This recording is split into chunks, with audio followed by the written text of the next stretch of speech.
আমরা যারা টেইলারিংয়ের কাজ করি তাদেরকে অনেক সময়ই রিপেয়ারিংয়ের কাজ করতে হয়।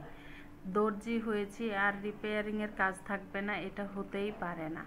তো আজকে আমি আপনাদেরকে দেখাবো একটি ব্লাউজ কিভাবে রিপেয়ার করবেন। আমার কাছে যে ব্লাউজটি দেখতে পাচ্ছেন, এই ব্লাউজটার তার কোমরের দিক দিয়ে টাইট হয়ে গেছে। তো তিনি বলেছিলেন যে কোমরের দিকটা যেন লুজ করে দিই। তো তার ব্লাউজটার কোমরের দুই পাশ দিয়ে দেখুন এরকম 3 ইঞ্চি করে ফাড়া দেওয়া আছে, সেজন্য আমার ব্লাউজটা রিপেয়ার করতে সুবিধা হয়েছে। আসসালামু আলাইকুম। তানভিজ দ্য টেইলর চ্যানেল থেকে আরও একবার শুভেচ্ছা ও স্বাগতম। দেখুন আমি দুইটি টুকরা কাপড় নিয়ে নিয়েছি। এই টুকরা কাপড় দুটি দিয়েই আমি আজকে ব্লাউজটা রিপেয়ার করে দেব সুন্দরভাবে।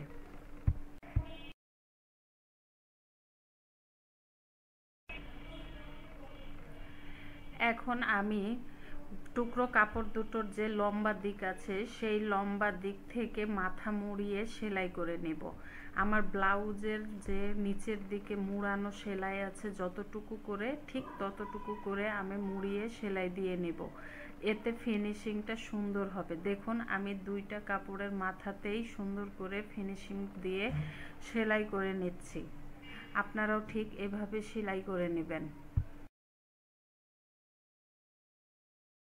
ব্লাউজটা বাড়াতে বলেছিলেন, তিনি ব্লাউজটা 4 ইঞ্চি বাড়িয়ে দিতে বলেছিলেন, অর্থাৎ ওনার ব্লাউজটা 40 ইঞ্চি আছে আর আমি রিপেয়ার করার পরে হবে 44 ইঞ্চি। তো আমি ব্লাউজের দুই পাশে 2 ইঞ্চি 2 ইঞ্চি করে বাড়িয়ে 44 ইঞ্চি করে দেব। দেখুন আমি টুকরা কাপড়টিকে প্রথমে 2 ভাঁজে ভাঁজ করে নিলাম। তারপর ভাঁজ করে নেওয়ার পরে আমি চওড়ার দিকে 1 ইঞ্চি করে দুই পাশেই মার্ক করে নিচ্ছি। ভিডিওটা ভালো করে খেয়াল করে দেখলেই আপনারা বুঝতে পারবেন। এরপরে আমার ব্লাউজ যেটা আমি রিপেয়ার করব সেটা সাইডে দেখুন 3 ইঞ্চি পরিমাণ ফাড়া ছিল। 3 ইঞ্চি পরিমাণ ফাড়া ছিল।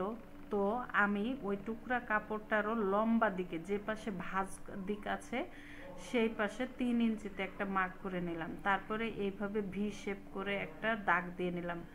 আমি দুই পাশেই দাগ দিয়ে নিব, তাহলে আমার সেলাই করার সময়তে দাগের উপর বসিয়ে সেলাই করতে সুবিধা হবে। এই দেখুন কি সুন্দর একটা ভি শেপ তৈরি হয়ে গেছে।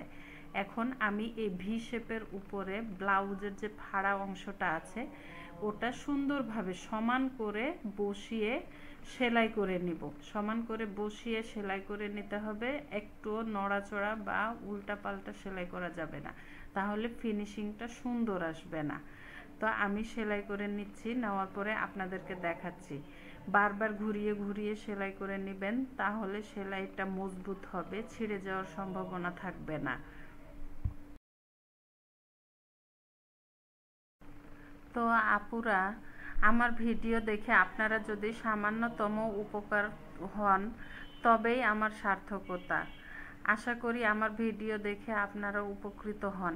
আমার ভিডিওটি যদি আপনাদের কাছে ভালো লেগে থাকে তবে অবশ্যই আমার চ্যানেলটি সাবস্ক্রাইব করবেন এবং বেল বাটনটি প্রেস করে দিবেন। এতে করে আমি ভিডিও যখনই আপলোড করব তখনই আপনাদের কাছে নোটিফিকেশান পৌঁছে যাবে এবং আমার নতুন নতুন ভিডিওগুলো আপনারা সাথে সাথেই দেখতে পারবেন।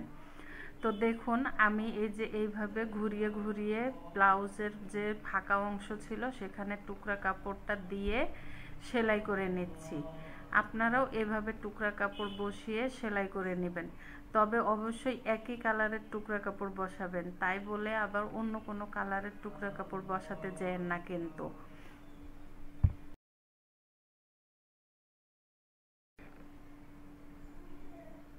দেখুন আমি খুবই সুন্দরভাবে সেলাইটা ফিনিশিংটা কমপ্লিট করে ফেললাম।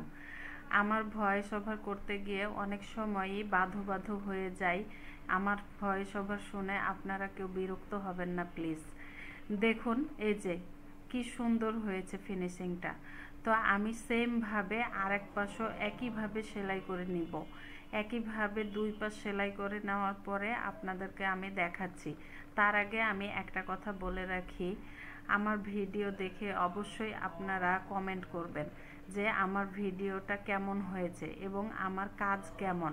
কমেন্ট করে জানালে আমি আমার ভুলগুলো সংশোধন করে নিতে সুবিধা হবে। ভুলগুলো সংশোধন করে নিলে পরবর্তীতে আরও সুন্দর সুন্দর ভিডিও আপলোড দিতে পারবো।